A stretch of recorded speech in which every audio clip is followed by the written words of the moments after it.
जोरदार तालीद्वारा सम्मान गरिदिन म हार्दिक अनुरोध गर्दछु। सबै सिधा बस्ने, सबै सिधा बस्ने। जीवनमा 3टा कुरा याद गर्नुहोला। बस्दा सिधा बस्नुपर्छ, हिँड्दाखेरि सिधा भएर हिँड्नुपर्छ, सुत्दाखेरि सिधा भएर सुत्नुपर्छ।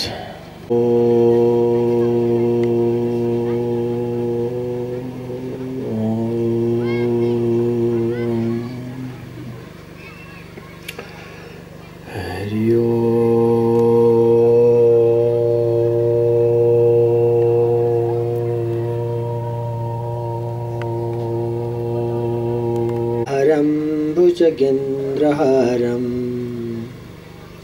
सदा वसन्तं हृदयारविन्दे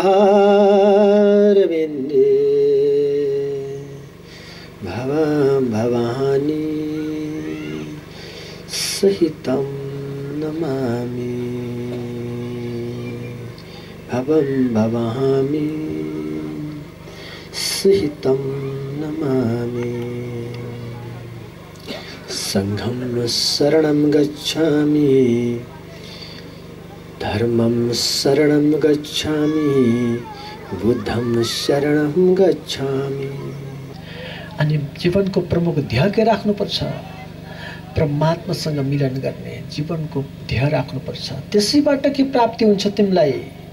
तिमीले मसँग मिल्ने ध्येय तिम्रो अन्तर्हृदयमा स्थापित गर्यौ भने अनि त्यसैबाट तिमीलाई मुक्ति प्राप्ति हुन्छ। मुक्ति नारायण भगवानको, बुद्ध भगवानको। यस्तो परमात्माको स्वरूप, यस्तो मानव जीवन। हाम्रो परम लक्ष्य के राख्नु पर्यो? मानव जीवनको परम लक्ष्य परमात्मामा प्रेम गर्ने अनि मुक्तिको निमित्त कर्म गर्ने। हामीले गरेको कर्मको कारणले हामीलाई बन्धन प्राप्ति हुन्छ, हामीले गरेको कर्मको कारणले गर्दा हामीलाई मुक्ति प्राप्ति हुन्छ। मुक्ति प्राप्ति गर्नु पनि हाम्रै हातमा छ अनि बन्धनमा रहनु पनि हाम्रै हातमा छ। भक्तहरु भगवानको। भारतको कुरुक्षेत्रबाट तिब्बतको तटीय भूमिसम्मको जो क्षेत्र छ यो स्वर्ग भूमि हो। अब हजुरहरूले जान्नु पर्यो है, थोरै अलिअलि जान्नुपर्छ, धेरै त मान्नुपर्छ, अलिअलि जान्नुपर्छ। जस्तो कसैको शरीर दुख्छ हैन, यस्तो बस्दाखेरि खुट्टा झमझम गर्छ, अलिकतिको खुट्टा झमझम गरेको होला, यस्तो इको थोरै डाउन गरे बेटालाई, यसको मास्टर थोरै डाउन गरे। बस्दाखेरि कसैको शरीर दुखेको होला, हाई अल्टिट्युडमा छौँ हामी, कसैको टाउको दुखेको होला हैन, कसैको शरीर दुख्छ। अनि कुनै एउटा सन्त महात्मा योगी आएर तपाईलाई के भनिदिन्छ, तपाईले आकाश यानी कि यो अग्नि तत्त्व र वायु तत्त्वलाई जोड्नुस्, तपाईको शरीर दुख्ने बिमार सन्चो हुन्छ भनेर कसैले भनिदियो। तपाईले निरन्तर रूपमा 3 महिनासम्म त्यो अभ्यास गर्नुभयो भने तपाईको शरीर दुख्ने बिमार सन्चो भएर जान्छ। तपाईले त्यो कुरो मान्नुभयो, स्वीकार गर्नुभयो। जसले स्वीकार गर्न सक्छ त्यो मान्छे सुखी हुन्छ, जसले स्वीकार गर्न सक्दैन त्यो मान्छेलाई सुख प्राप्ति हुँदैन। बुद्ध भगवानले यही उपदेश दिनुभएको छ, तिमीले मलाई स्वीकार गर बेटा। तपाईहरु जस्तै सुकुमारी पार्वती मातालाई ल्याउनु भयो। माताजीहरु सबै सीताका अंश हुन्, माताजीहरु सबै अरुन्धतीका अंश हुन्, माताजी सबै दुर्गाका अंश हुन्, माताजीहरु सबै दैवी शक्तिका अंशहरु हुन्, पिताहरु सबै भगवानका अंश हौं हामी। यो संसार यसरी यस्तो दृष्टिबाट हेरियो भने संसारमा नवसृष्टि आरम्भ हुन्छ। यस्तो दृष्टिबाट हेर्न सकिएन भने संसारमा नवसृष्टि होइन, भएको सृष्टि पनि ध्वस्त विध्वंस भएर जान्छ। जसरी भूकम्पले आज हामीलाई विध्वंस पारिदियो, किनकि हामीले शुभ कार्य गर्न सकेनौं, शुभ दृष्टिबाट हेर्न सकेनौं। हामीमा प्रकृति विपत्ति पर्यो। हामी सबैले प्रकृति, मनुष्यको स्वभाव नै प्रकृतिको विरुद्धमा चल्नु हो। आज हामीलाई प्रकृतिबाट जो विपत्ति परेको छ यसलाई पनि हामी सामना गर्नको लागि परमात्मा शिवजी अनि परमात्मा भगवान गौतम बुद्धको शक्ति हामीले आर्जन गर्नुपर्छ। भक्तहरु भगवानको। टन्टेङ मन्टेङ गरेर बिहा गरेर ल्याएपछि शिवजीको घरमा पहिला को जन्म्यो थाहा? हृदय शुद्धि गर